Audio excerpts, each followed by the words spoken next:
That fresh morning. That fresh morning. That fresh morning. Comme tous les mardis, à partir dans la deuxième partie de notre émission, on reçoit Monsieur Césac, qui est donc le responsable de AGA Gabon. Monsieur Césac est avec nous ce matin. Monsieur Césac, bonjour. Bonjour. Comment vous allez? Je vais très bien. Alors, aujourd'hui, on parle des lois d'interprétation des rêves. On est toujours dans le même concept. Alors, aujourd'hui, on va parler exactement de quelle loi? Oui. Déjà, rappeler un peu, depuis qu'on a commencé à parler des rêves, que les rêves, c'est vrai, c'est une expérience il s'agit d'une expérience qui est inhérente à la vie de l'être humain, qui rentre dans la vie de l'être humain tous les jours. Et quand nous recevons les rêves, il faut chercher à comprendre ce que les rêves essayent de nous dire.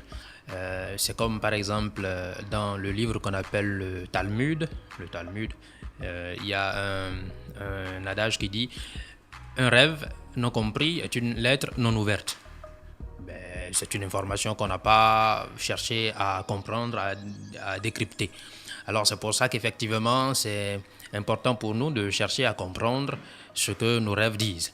La dernière fois, on avait commencé déjà à évoquer la loi des analogies, des correspondances, la loi des correspondances, la loi des analogies, au travers de laquelle on a dit que quand on vit un phénomène, il faut essayer de voir l'analogie qui se trouve là-dedans par rapport à notre propre existence. Il y a plusieurs exemples, on en a pris quelques-uns la dernière fois. On peut aussi prendre un exemple comme celui-ci. Supposons qu'une dame fait un rêve et se trouve enceinte. Prenons même l'exemple d'une dame qui serait ménopausée, qui fait un rêve et qui se trouve enceinte. Là, la chose est beaucoup plus intéressante dans la mesure où cette personne, pour elle, c'est pas possible. Mais ça veut bien dire quelque chose. Et lorsqu'une personne se retrouve ainsi enceinte, ça veut dire que c'est une personne qui se retrouve dans une situation où elle devra chercher à se débarrasser de quelques difficultés en fait qui sont là.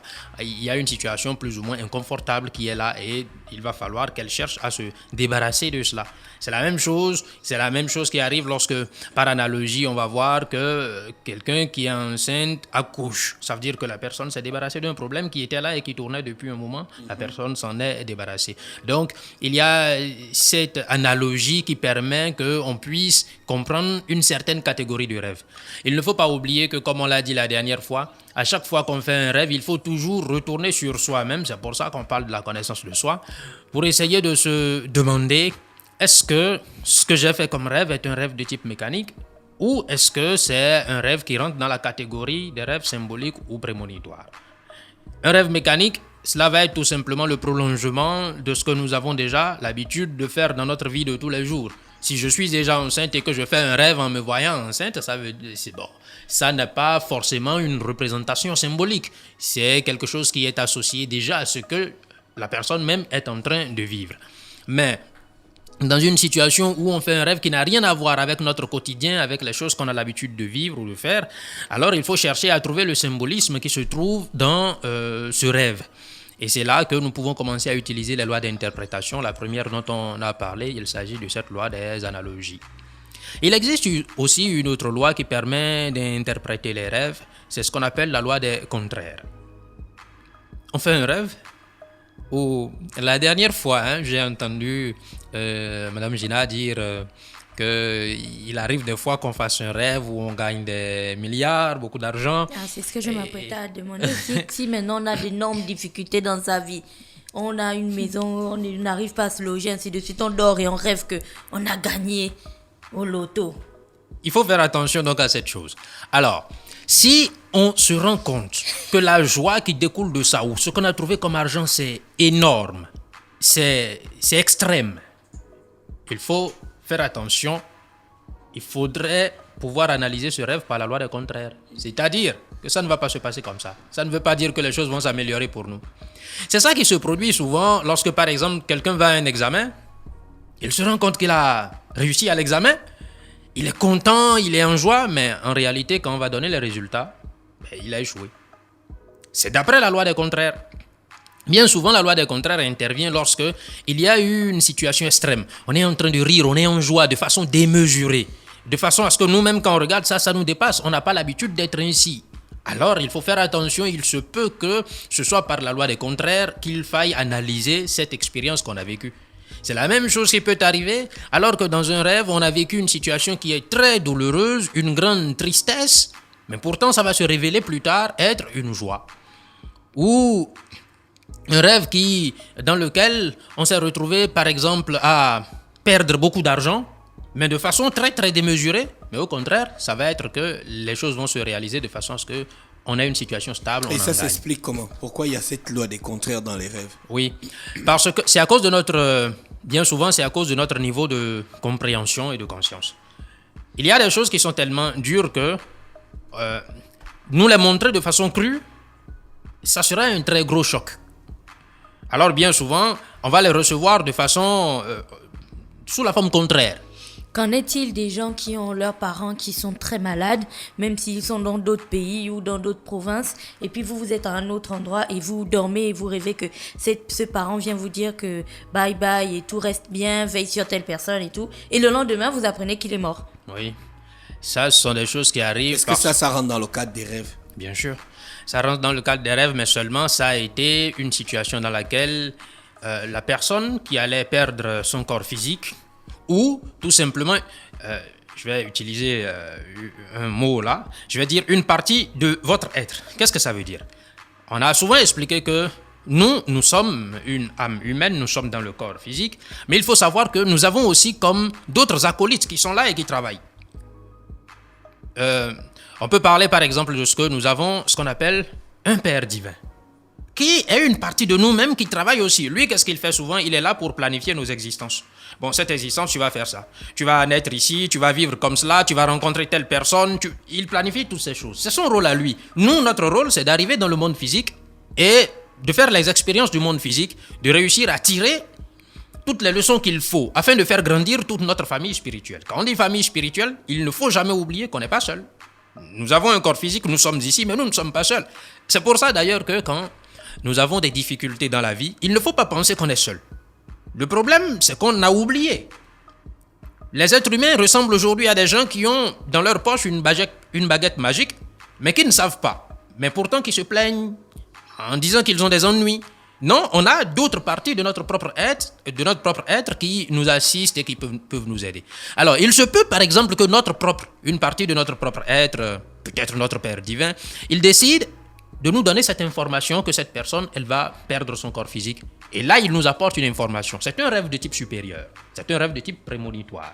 Ou une information future, quelque chose qui doit se dérouler, nous est montré en avance. Bien sûr, ça rentre toujours dans le cadre des rêves. Et c'est la troisième partie ou le troisième type de rêve dont on avait parlé la dernière fois. Les rêves de type prémonitoire, que certains appellent aussi des rêves de type prophétique. Mais néanmoins, oui, ça rentre dans ce cadre. Ça rentre dans ce cadre-là. Donc, il faut savoir, une nouvelle fois, quand nous parlons des rêves, c'est parce qu'il s'agit d'un moyen que l'être humain peut utiliser pour rentrer en contact avec des êtres supérieurs, mais au-delà de ça également, prendre conscience de choses qui vont arriver dans le futur ou de choses qui se sont déjà déroulées dans le passé. C'est pour ça que nous considérons que les rêves sont très importants et qu'il faut apprendre à améliorer la qualité de ces rêves, ne pas rester constamment avec les rêves mécaniques qui sont le résultat du sommeil de notre conscience.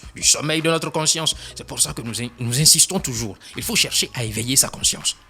C'est pas bon de rester comme on est.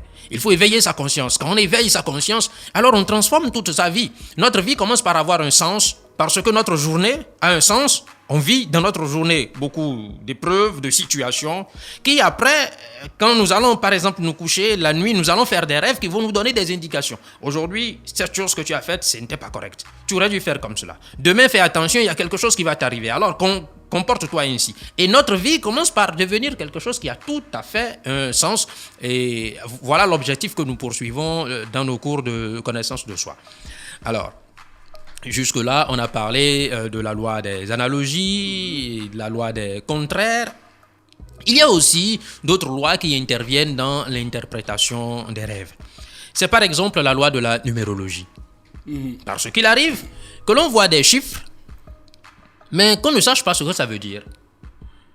Ou que des fois, il y a un mélange, c'est-à-dire on est obligé d'utiliser deux lois pour interpréter un seul rêve. C'est comme par exemple une personne qui verrait une montre ou une horloge lui indiquer une certaine heure. Rêve se retrouve devant une horloge où par exemple on pose une question à quelqu'un, mais quand est-ce que je pourrais par exemple éveiller ma conscience? Je cherche à l'éveiller, mais quand est-ce que je pourrais y arriver? Et quelqu'un nous montre une horloge et il fait une certaine heure. L'heure déjà nous indique quelque chose qu'on est en train de nous dire, mais en plus l'horloge est aussi en train de nous expliquer quelque chose. Généralement, quand on voit une horloge, c'est pour nous dire, mon ami, il faut faire vite. Il faut aller vite. Il ne faut pas perdre ton temps. Le temps, tu ne le possèdes pas. Ça, c'est quelque chose que nous avons tous besoin de savoir. Le temps est très court pour nous tous. Nous avons un temps pour vivre, un temps pour agir. Notre vie, ça coûte un temps. Mais au-delà de ça, quand on nous montre une heure, supposons qu'on nous dise que tu vas éveiller ta conscience à 8 heures. Il ne faut jamais prendre cette chose-là à la lettre. Vous allez attendre 8 heures en vous disant que quelque chose va se passer à 8 heures. Mais rien ne va se passer. Quand on nous dit qu'on va éveiller notre conscience à 8 heures, on est en train de nous dire on va l'éveiller avec patience. Parce que le chiffre 8 est un chiffre qui contient en lui-même l'instruction de la patience. Il faut être patient, il faut travailler, mais tu vas quand même y arriver. Mais il faut faire vite. En même temps, ce sont toutes ces informations qui sont données dans ce genre de réponse qu'on reçoit lorsque quelqu'un va nous montrer une horloge et il va sonner 8 heures dans cette horloge. Ça serait par exemple autre chose si on pose la question de savoir pourquoi est-ce que, par exemple, avec telle personne, mon papa, je ne m'entends pas. Pourquoi? C'est difficile entre nous. Et on nous dit oui, c'est parce que avec lui, c'est un problème qui date de 15 ans. Un problème qui date de 15 ans. Il y a 15 ans, on n'avait pas de problème avec notre papa. Mais le chiffre 15, il faut le regarder et se demander qu'est-ce que ça veut dire. C'est un chiffre qui bien souvent a rapport avec une passion excessive que l'on met dans les choses qu'on fait. Une passion excessive. Alors ça veut dire que la façon dont nous nous comportons avec notre papa même est quelque chose qui est trop passionné. Quelque chose, c'est-à-dire il y a une façon d'agir avec notre papa qui n'est pas correcte et qui révèle de cette passion. Alors nous avons besoin de détruire, ou plutôt de prendre en considération qu'il faut arrêter la façon dont on se comporte avec lui. Peut-être que nous, on lui met trop la pression. Et c'est ça qu'il n'aime pas. Dans le fond, il n'arrive pas à nous le dire, mais c'est ça qui pose le problème. Et nous, en comprenant ça, alors on va commencer à le laisser en paix. Ce qu'il veut faire, s'il veut aller, je ne sais pas, il veut vivre une certaine vie, on le laisse vivre la vie qu'il veut vivre. Et ainsi, on va commencer à retrouver de plus en plus la paix. Alors, au travers de toutes ces choses qu'on est en train d'expliquer, c'est de voir que les rêves ne sont jamais anodins. Il n'y a pas quelque chose de hasardeux qui va se dérouler dans un rêve qu'on reçoit. Soit c'est un rêve mécanique, mais pourtant le rêve mécanique nous révèle la personnalité qu'on a, le genre de personne qu'on est. Si dans tous nos rêves on est tout le temps en train de se fâcher avec tout le monde, on est en train de nous dire mon ami tu es trop rempli de colère. Si dans nos rêves on est tout le temps en train de copuler avec des femmes, en train d'être toujours dans des bêtises sexuelles, non, ça révèle notre propre personnalité. Ça nous dit que d'un point de vue sexuel ça ne va pas, cher ami, et il faut que tu te regardes. Mais si, monsieur Césac, si on revient par exemple, excusez-nous, il y a aussi une question d'un auditeur. Si on revient par exemple à la loi des contraires, s'il y a quelque chose que vous faites plusieurs fois dans votre vie, oui, et que vous ne faites pas ça dans vos rêves. Je comprends par pas. exemple, vous venez de dire, vous venez par exemple de prendre quelqu'un qui rêve tout le temps qu'il a des rapports sexuels dans ses rêves. Il copule dans ses rêves. Alors qu'en réalité, il ne copule pas tout le temps. C'est un saint. Non. Non. Il copule dans ses rêves. Ça veut dire qu'à l'intérieur de lui, nous avons dit ici, l'être humain c'est quoi? C'est quelque chose qui a un corps physique, mais ce n'est pas le corps physique qui est l'être humain. À l'intérieur de l'être humain, il y a quelque chose que les gens appellent communément l'âme. Mais cette âme, c'est quoi? C'est le mélange de ce qu'on a appelé nos défauts et ce qu'on appelle la conscience. Les défauts, ce sont des entités vivantes. Avoir la conscience endormie est terrible. Sinon, on verrait nos propres défauts. Notre colère vit à l'intérieur de nous et a une forme animale. C'est comme un animal qui vit à l'intérieur de nous et qui est là, et quand il se lève, alors nous changeons. L'expression de nos yeux change. Notre humeur change. L'émotion qu'on émet change. L'énergie qu'on dégage change. Parce que cette chose tout à fait démoniaque, je vais l'appeler ainsi, vit à l'intérieur de nous et n'émet que des énergies de type démoniaque et nous transforme automatiquement lorsqu'il se met en activité. Nous avons ainsi à l'intérieur de nous des milliers de défauts. Mais à l'intérieur de ces défauts, c'est-à-dire chaque défaut cache à l'intérieur de lui une partie de ce qu'on appelle la conscience. La conscience, c'est la chose divine que l'être humain porte en lui. De sorte que, c'est pour ça qu'on a toujours dit, si une personne se débarrasse de ses défauts, il ne reste à l'intérieur de lui que la conscience, ce qui est divin, ce qui est merveilleux, ce qui est fantastique, ce qui est extraordinaire. Mais voilà. On peut se montrer à tous dans le monde physique ici comme quelqu'un de très sérieux. Nous, on ne court pas les femmes, on n'est pas on n'est pas dans des vices sexuels. Mais en réalité, dans notre monde intérieur, c'est tout le contraire. On rêve aussi de courir les femmes, peut-être c'est parce qu'on n'a pas assez d'argent qu'on n'arrive pas à le faire. On rêve aussi de commettre beaucoup de vices, mais on n'a pas les possibilités de le faire. C'est peut-être pour ça qu'on est là. Donc c'est peut-être pour ça que quelqu'un va vivre ça dans ses rêves et non dans la réalité. Bien sûr, la personne ne vit pas ici dans la réalité, mais pourtant quand elle dort, alors là, toutes ses envies se libèrent. Et si c'est le contraire, elle vit ça dans la réalité et dans ses rêves, elle ne vit pas ça. Qu'une personne qui a l'habitude d'être, d'un point de vue sexuel, qui n'est pas, on va dire, qui a une activité sexuelle désordonnée, que dans ses rêves, elle ne vive pas la même chose, ça reste à prouver. D'accord. Il y aura toujours des rêves où elle verra ça. Monsieur César, il y a un autre auditeur qui pose une question qui dit, est-ce qu'il y a un point commun entre nos rêves? Un point commun Oui. entre nos rêves. C'est-à-dire que le Est-ce rêve qu'on peut qu'on a avoir fait la hier, suite? c'est à suivre dans le prochain Épisode épisode 1, du rêve. épisode 2, épisode 1 lundi, épisode 2 mardi. Ça arrive. Ça arrive qu'on fasse un rêve aujourd'hui et que plus tard, il y ait une suite dans ce rêve. Il y a même des gens à qui ça arrive de dormir. Ils sont en train de faire un rêve. Ils s'en vont se coucher. Et ils s'en vont plutôt aux toilettes. Ils se lèvent, ils vont aux toilettes. Ils reviennent, ils reviennent, continuent. et ça continue. Oui. Oui. Oui. Ça arrive. Là, Bien tu sûr. parles pour toi, là. Bah oui, j'ai déjà eu ça. Tu me poses dans tes rêves. Oui, j'ai déjà eu Pause, ça. je vais mais aller pisser. Tu vois, surtout quand. En fait, quand tes tu rêves, fais c'est des- Netflix. Non, surtout quand tu fais des rêves horribles, tu vois, des trucs qui font super peur. Et puis tu te lèves, tu vas boire un verre d'eau, tu reviens et tu te rendors. Et tu Tes rêves, c'est continues Netflix, encore. en fait. Tu me poses, tu vas aux toilettes et puis tu reviens play. Ouais. Et puis à certains moments, tu te dis, coupez la connexion, s'il vous plaît, je ne veux plus voir ça. Oui, bien sûr, ça arrive qu'on vive ce genre de rêve. Il faut savoir en plus, le plus important de tout ce que nous sommes en train de dire, c'est que les rêves, c'est même des choses qui sont contrôlables. C'est des choses qui sont contrôlables, c'est-à-dire on peut orienter ces rêves pour avoir les résultats qu'on veut ou les informations que l'on désire. Et c'est ça le plus important. Tout ce que nous faisons au travers de cette émission, notre objectif, c'est d'arriver tout simplement à commencer à prendre le contrôle de notre propre vie et à arrêter de vivre une vie qui est tout à fait mécanique, incomprise et dont on ne sait pas pourquoi est-ce que les choses nous arrivent, pourquoi elles ne nous arrivent pas. Ah. Voilà. D'accord. Monsieur César qui est avec nous donc aujourd'hui, on parlait de la loi d'interprétation des rêves. La semaine prochaine, on parlera de quoi?